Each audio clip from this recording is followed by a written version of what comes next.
Welcome back to The Explainer. Today we're diving headfirst into the wild, high-stakes life of one of the absolute most enigmatic guys in modern tech, Pavel Durov.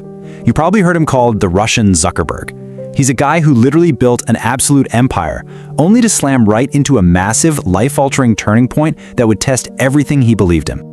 Okay, let's dive into this. Back in 2014, Durov made a call that basically set the stage for this whole story. He just walked away. He walked away from the massive social network he'd built from the ground up. And why? Because he flat out refused to hand over user data to the government. He said it contradicted his principles, and he meant it. This forced him to abandon his first major company, but it also totally cemented his reputation as this hardcore defender of digital privacy. So, how do you even get to a crossroads like that? Let's trace it back. Part 1. The Russian Zuckerberg.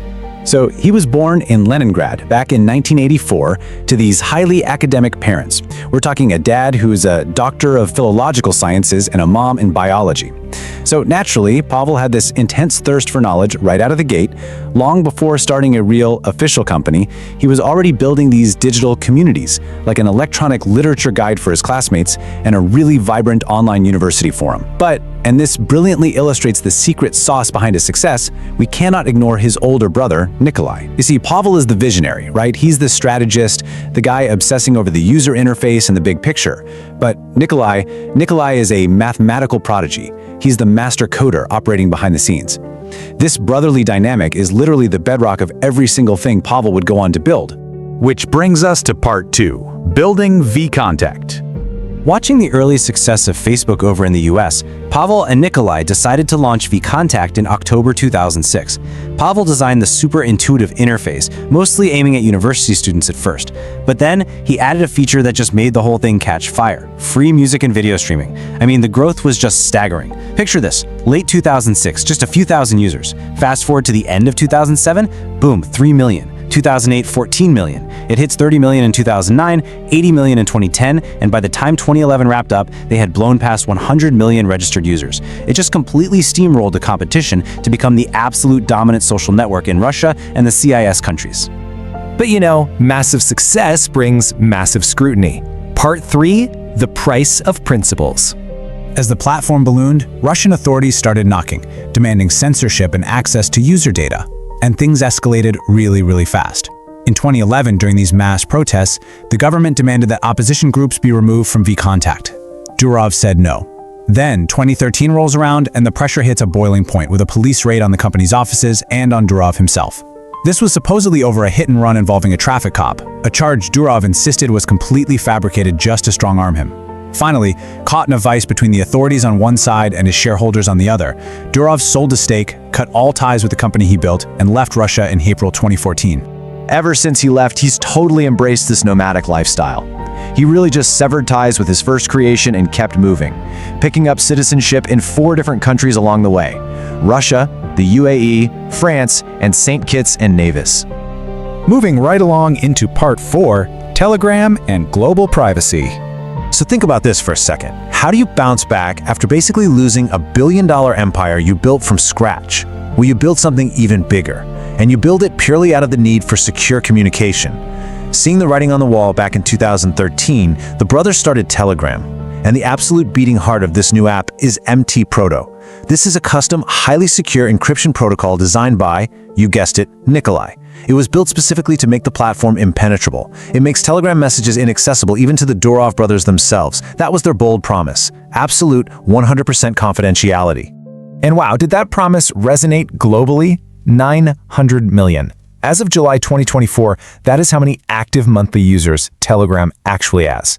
To put that crazy number into perspective, that is roughly 1 in every 10 people on the planet. Almost 10% of the global population, all connected through this one privacy-focused app. It is a massive pillar of how the world communicates today. Naturally, when you offer that level of lockdown encryption, governments worldwide are going to push back, usually citing concerns over illegal activities. But Telegram didn't blink. In 2018, Russia actually made a huge attempt to just outright block the app, but the blockade completely failed. And ironically, trying to shut it down really just poured gasoline on the fire.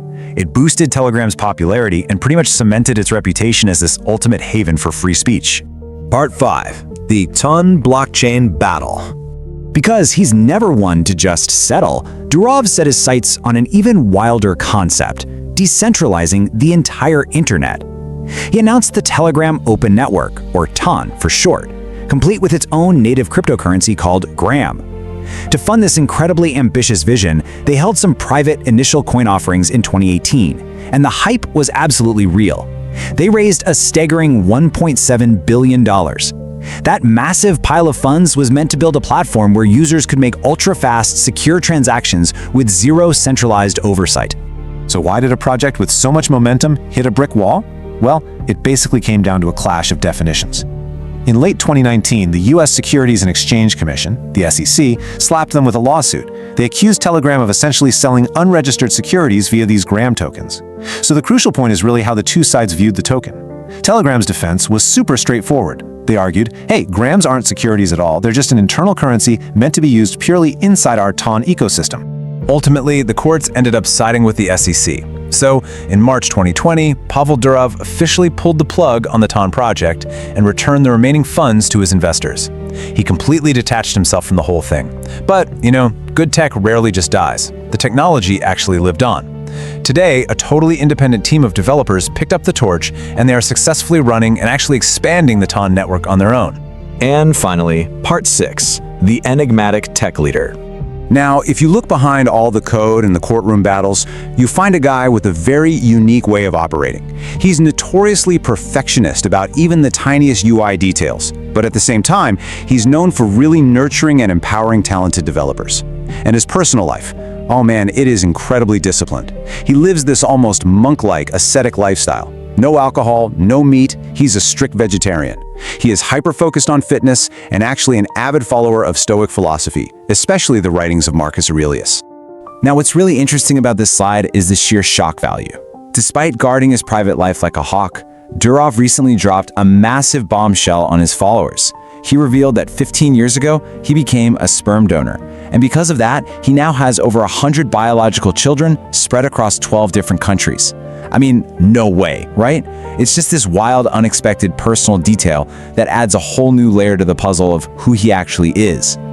Stepping back to look at his legacy as a whole, Pavel Durov really stands as a global symbol of digital independence.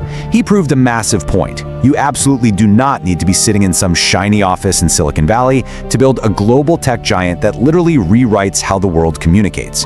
Through both VKontakte and Telegram, he has remained the steadfast, yes, deeply polarizing, but completely undeniable defender of user privacy and independent information. Which brings us to the ultimate question we want to leave you pondering today. When you look at his track record of defying authorities, protecting user data at literal all costs, and building a platform that a tenth of humanity relies on, what impact will Pavel Durov's unwavering ideas have on the future of global technology and our society? It's a huge question, right? But understanding the history we just unpacked is the very first step to finding that answer. Thanks so much for joining me on this deep dive into the source material. I really hope this explainer gave you a clear, engaging look into the complex life of Pavel Durov. Keep asking questions and keep learning.